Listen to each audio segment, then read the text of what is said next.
She stepped onto the training field under the scorching 90-degree sun of Fort Claymore, Texas, a worn-out backpack on her shoulders, a dark, faded t-shirt, and combat boots that looked like they had survived an old march.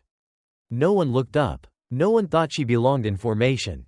Snickers echoed behind her. Someone muttered, "Lost supply clerk, huh?" But she didn't flinch. No anger. No lowered gaze. She simply stood still, as if waiting for a signal only she could understand. They laughed because they thought she was weak.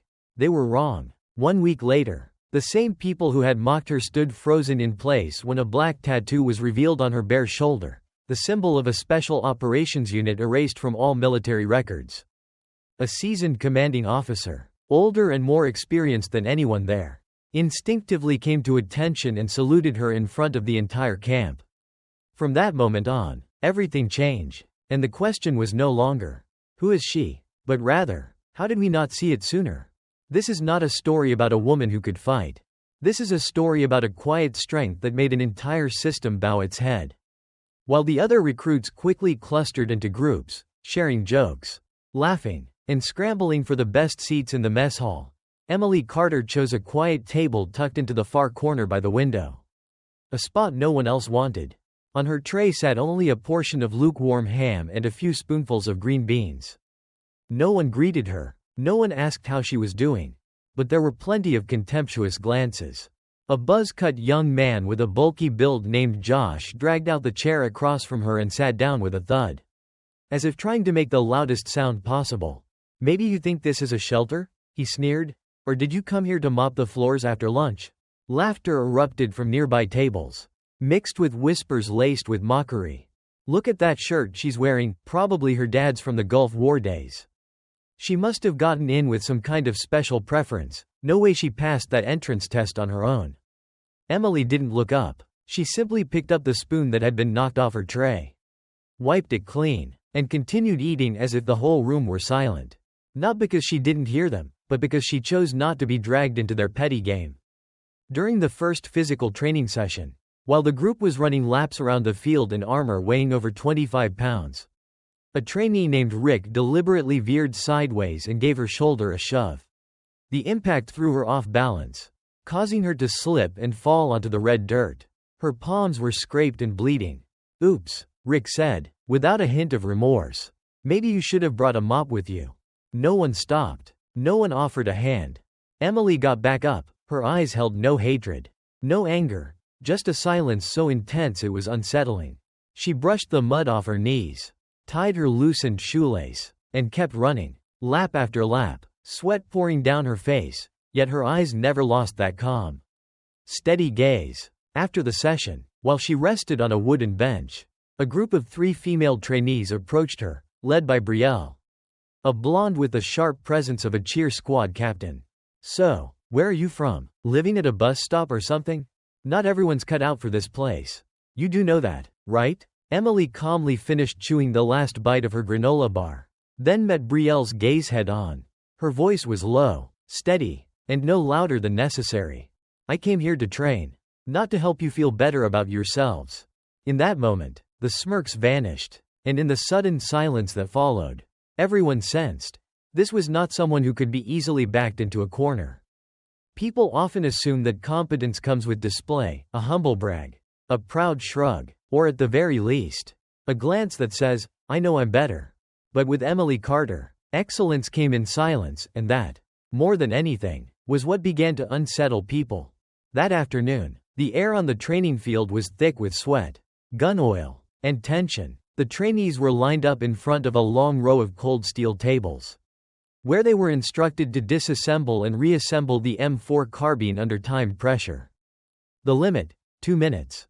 It was the kind of drill that made fingers tremble, that made even the most confident mistake a spring or drop a safety pin.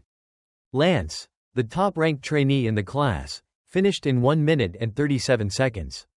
He smirked, glancing at those still fumbling with their barrels. "Easy as peeling candy," he said loudly enough for everyone to hear. Then it was Emily's turn. She stepped forward, no rush, no words, no expression. She simply pulled the chair gently toward the table, laid her hands on the weapon like a craftsman touching a familiar instrument. There were no clinks of metal.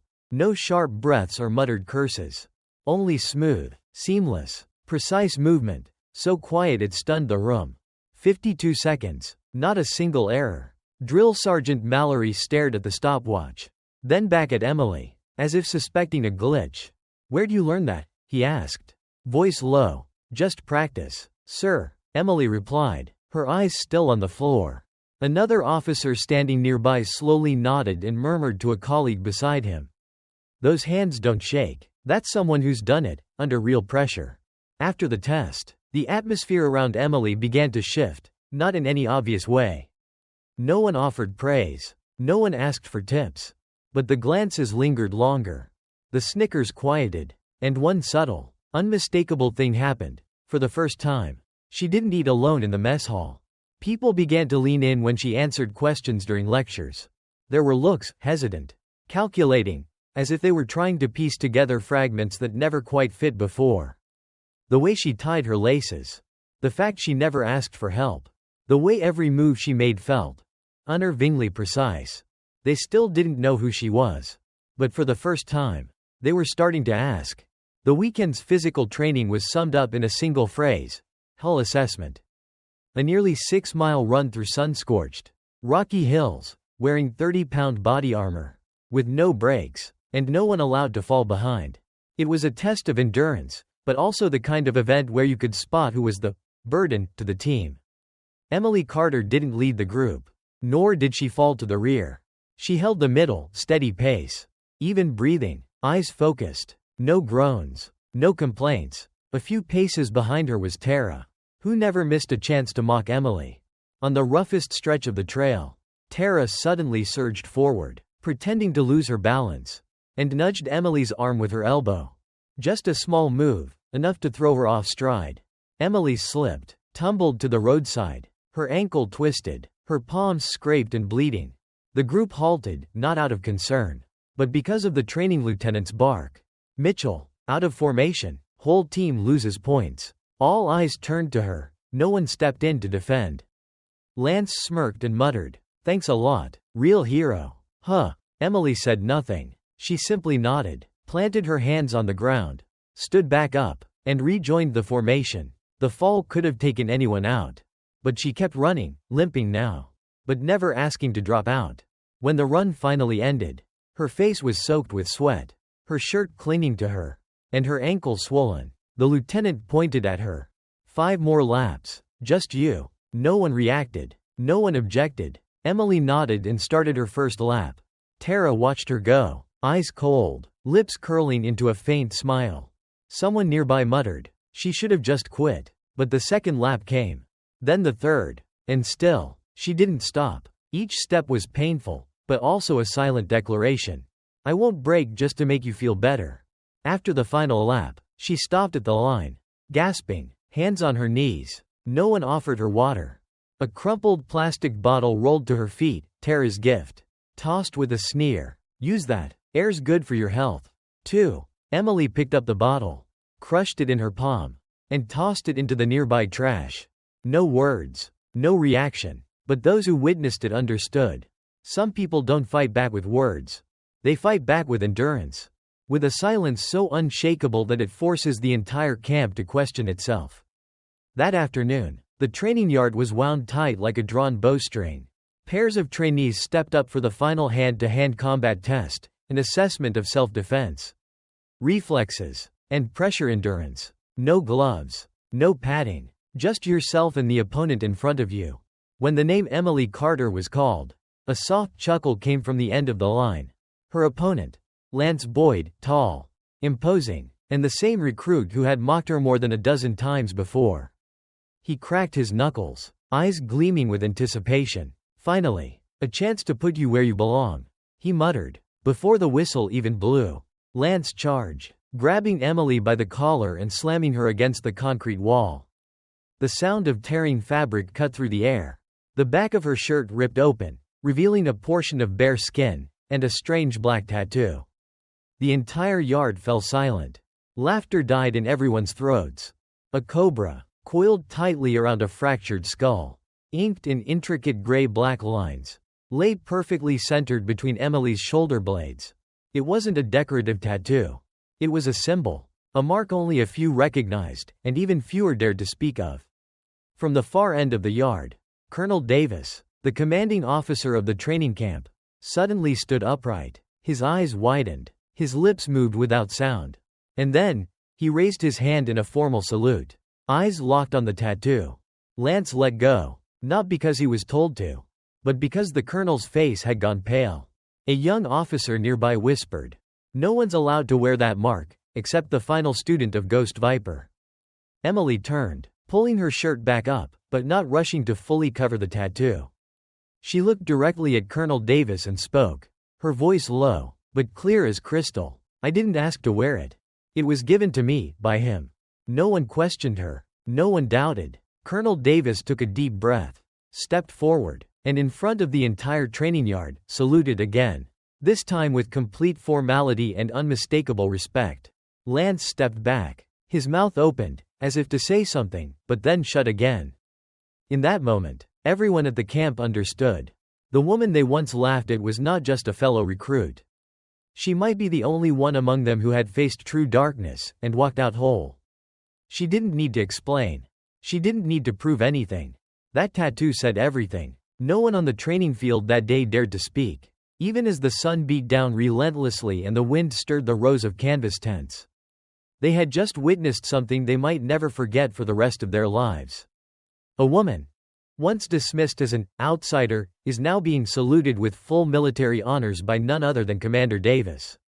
Under the stunned gaze of dozens of cadets and officers, the silence lingered well into the next morning. At 0500, when the unit assembled, the stern face of Captain Rowe, their direct training officer, appeared before the formation. No greetings, no flowery preamble, just a single sentence, clipped and commanding like an order on the battlefield. Effective immediately. Cadet Emily Carter is appointed as honorary instructor. A faint gasp escaped from the end of the line. Tara, who had mocked her daily, clenched both fists. Lance was nowhere in sight. Rumor had it he had been reassigned to an administrative role for tactical reasons. Emily stepped forward in a plain black t-shirt. No rank, no insignia, only her familiar calm, and that unwavering gaze. Neither boastful nor evasive. She didn't need to shout to issue commands. All it took was her standing firm, demonstrating a single motion, stripping a rifle, lowering into a defensive stance, and the entire unit fell silent. Following without hesitation. What looked effortless when she did it became awkward and incomplete when others tried to replicate it. There were no lectures, no long-winded theory, only action. Every time she passed a cadet, adjusting a left shoulder here, or reminding another to bend deeper into their stance, the group understood. They were being guided by someone who had lived what they were merely rehearsing. The very silence they once ridiculed had now become the reason they respected her. No more snide jokes behind her back. No more bitter whispers in the mess hall. And for the first time, when she walked across the training yard, cadets stepped aside on their own, eyes lowered slightly. Not out of fear, but out of respect. Emily hadn't claimed that position. She never once tried to prove herself. But her calm, her precision, and that quiet, unshakable strength had forced everyone to confront the truth. Sometimes, the most capable person is the one the world has underestimated the most. A few days after Emily Carter was appointed honorary instructor, Fort Claymore entered one of the most grueling phases of training, urban tactical simulation, widely known as the most unforgiving and divisive exercise of the entire program. Trainees were split into small units operating as independent teams. Their mission: infiltrate an abandoned building, locate and rescue a simulated hostage, all under low lighting, with flashbang simulations and high-pressure time constraints. Emily was assigned to lead a 5-member squad. And among them was Tara Mendez, the same cadet who had tried every possible way to belittle her. Now, she had to take orders from her. As soon as the simulation began, Emily signaled silently. 2 fingers pointed to a second-story window. A raised fist, hold position. The other 4 followed instantly. Except for Tara. She ignored the signals, broke formation, and sprinted forward, her boot landing squarely on a simulated sensor wire. A cascade of sirens blared like thunder. The exercise was halted immediately. Flashing yellow lights bathed the room. The training lieutenant stormed in, face flushed with anger. "Carter, your team broke formation, lost control. Entire squad loses points." Tara stood behind the group, shoulders hunched, but with a glint of smugness in her eyes. She shrugged, her voice syrupy. "I didn't see the signal." Maybe she didn't make it clear. A few cadets glanced at Emily, waiting to see if she'd lash out, defend herself, maybe even expose Tara. But once again, Emily simply nodded and said calmly, "I understand, sir." No argument, no blame. She simply returned to her place. It seemed the matter would end with quiet injustice until, minutes later, a technician pulled up surveillance drone footage from overhead. The truth unfolded on screen with painful clarity. Emily's hand signals were precise, fully visible, and directed squarely at Tara. The rest of the squad responded in sync, except Tara, who had broken formation just 1.3 seconds after the command. The room fell silent. The training lieutenant clenched his jaw, then turned to Tara. "Your team, points deducted.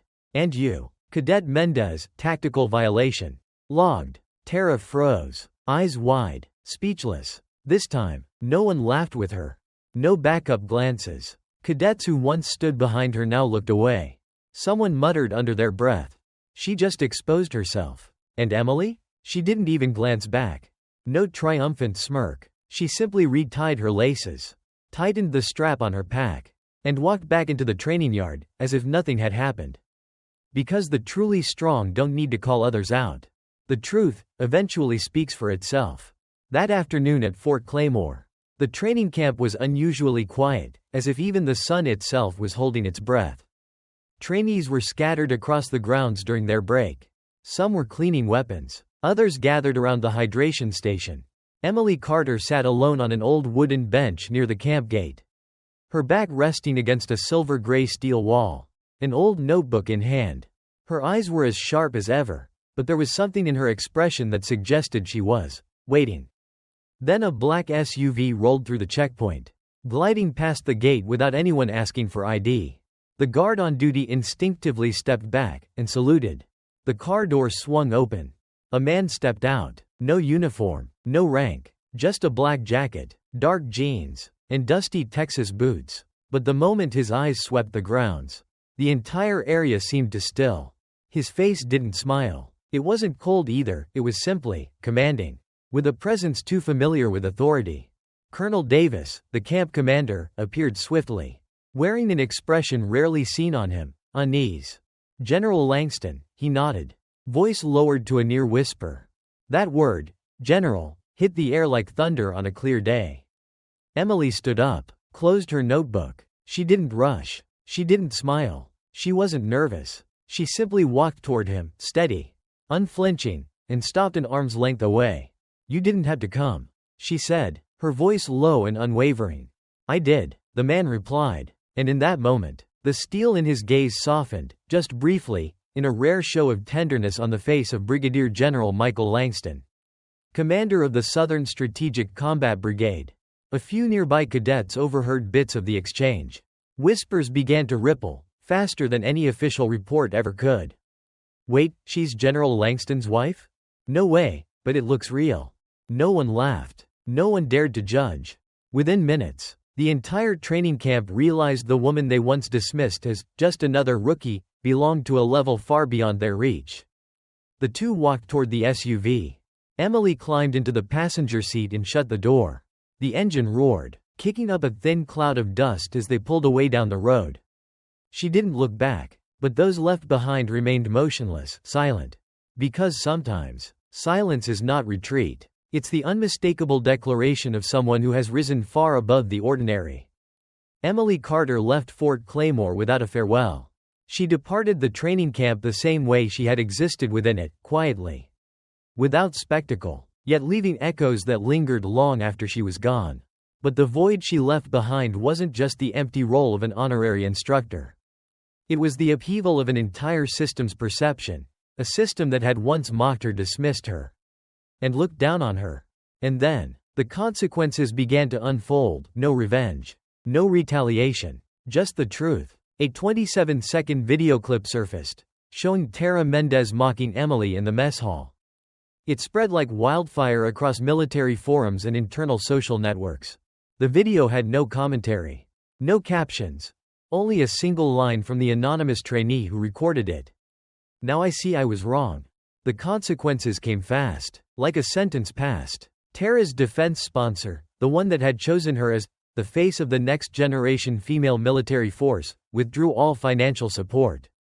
The outrage in the comment sections, the emails from veterans and civilians alike, forced the company's hand. Tara's image vanished from every media campaign in under 48 hours. Lance Boyd, once the pride of Instructor Row, was permanently reassigned to an administrative base in North Dakota. No training grounds, no exercises, just paperwork and forms. As for the trainees who once joined in the cruel jokes, they faced no formal punishment. But they knew exactly what they had lost. They started avoiding mirrors in the mornings. Not because of shame from others, but because of shame from within. And Emily? She never needed a podium. Never raised her voice. She never struck back. But that very silence became a mirror, one that reflected the true nature of everyone around her.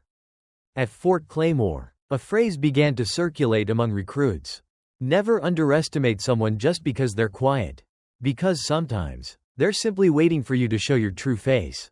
Fort Claymore no longer spoke of Emily Carter as just a trainee. They referred to her as a milestone, a quiet turning point that forced the entire institution to re-examine its values. Though her name remained on the honorary instructor roster, no one knew where she was. Some said she was now working alongside General Langston on a top-secret training initiative. Others believed she had returned to where it all began, living a life as though she'd never been a legend at all. But for those who had seen her strip down an M4 with hands that didn't flinch, who had witnessed her gaze remain steady beneath the weight of scorn, they didn't need to find her again, because she had already etched a new standard into their minds. Emily never demanded justice. She didn't have to. Her silence was the loudest act of resistance. And that made every belated apology unnecessary. Because the ones who were wrong had already begun to change. In this life, you don't need to shout to be heard. Not everyone who makes noise creates impact. Sometimes, it's the quiet resilience, the way you keep standing when the world turns its back, that makes people finally pay attention. Remember this: you don't need validation to have value. You only need to be yourself, steady and enough. If you've ever seen yourself in Emily, overlooked, misunderstood, but still moving forward, leave a comment below. We want to hear your story. And if stories like this speak to your soul, don't forget to subscribe. Every week, we'll uncover quiet stories no one tells, but everyone needs to hear.